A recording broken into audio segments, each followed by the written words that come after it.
В эфире новости спорта, в студии Ольга Башук. Здравствуйте. Тампа обыграла Нью-Йорк Рейнджерс со счетом 3-2 в выездном матче регулярного чемпионата НХЛ. В составе победителей шайбы забросили Яни Гурт, Эрик Чернак и Стивен Стемкас. У проигравших отличились Мак Цукарелло и Кевин Хейс. Российский форвард гостей Никита Кучеров записал на свой счет результативную передачу, набрав 80 очков в сезоне. Он установил рекорд франшизы, преодолев эту планку за 52 сыгранных матча. А предыдущее достижение принадлежало Венсану Ликовалье, который в сезоне 2006-2007 достиг этой отметки в 60-й встрече. Кучеров продолжает возглавлять гонку бомбардиров сезона. Так, Тампа занимает первое место в турнирной таблице Восточной конференции, имея в активе 80 очков. Рейнджерс, имея 51 очко, занимают 12 место. Российская сборная в финальном матче чемпионата мира 2019 по хоккею с мячом вырвала победу на последних минутах игры.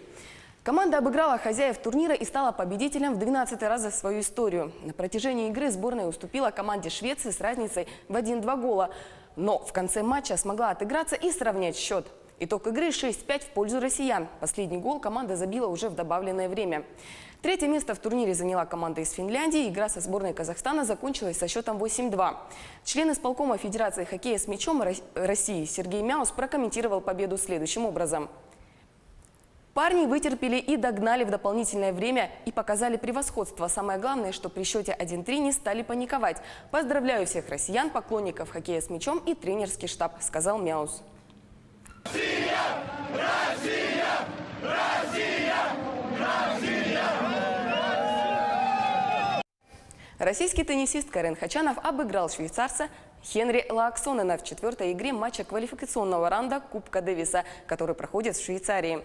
Встреча завершилась со счетом 6-7, 7-6 и 6-4. Матч продолжался 2 часа 44 минуты. В рейтинге Ассоциации теннисистов-профессионалов Хачанов занимает 11 место, Лааксонен – 142-е. Общий счет противостояния до 3 побед стал 3-1 в пользу команды России. Российские теннисисты завоевали право сыграть в финальной части Кубка Дэвиса. Она пройдет с участием 18 сборных с 18 по 24 ноября в Мадриде. Призовой фонд турнира составляет $20 миллионов.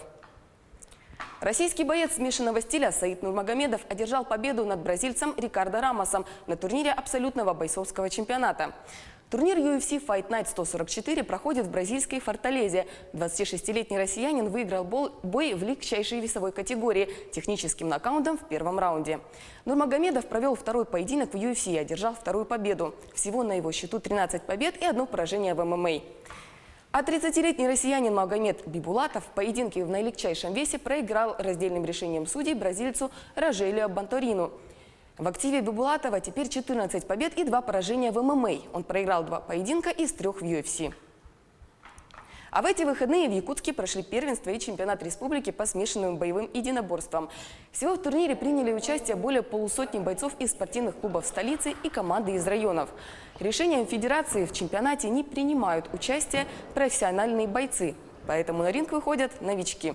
Победители и призеры соревнований войдут в состав сборной республики и будут выступать на чемпионате Дальнего Востока, который пройдет в Якутске 9 и 10 марта. По мужчинам 31 участник. Проходит уже, по-моему, 4-5 раз этот турнир. Выявляет сильнейших бойцов республики. А по поводу развития ММА, маленькими шажками идем только вперед. Хорошая новость для любителей спорта. В спортивных объектах Якутска начались дни открытых дверей. В течение месяца свои двери откроют плавательный бассейн Чолбон, футбольный манеж Дахсун и многие другие спортивные объекты города. Расписание вы видите сейчас на своих экранах. Любой желающий сможет не только бесплатно посетить тренажерные залы, поплавать в бассейне, но и также записать ребенка на секции по различным видам спорта.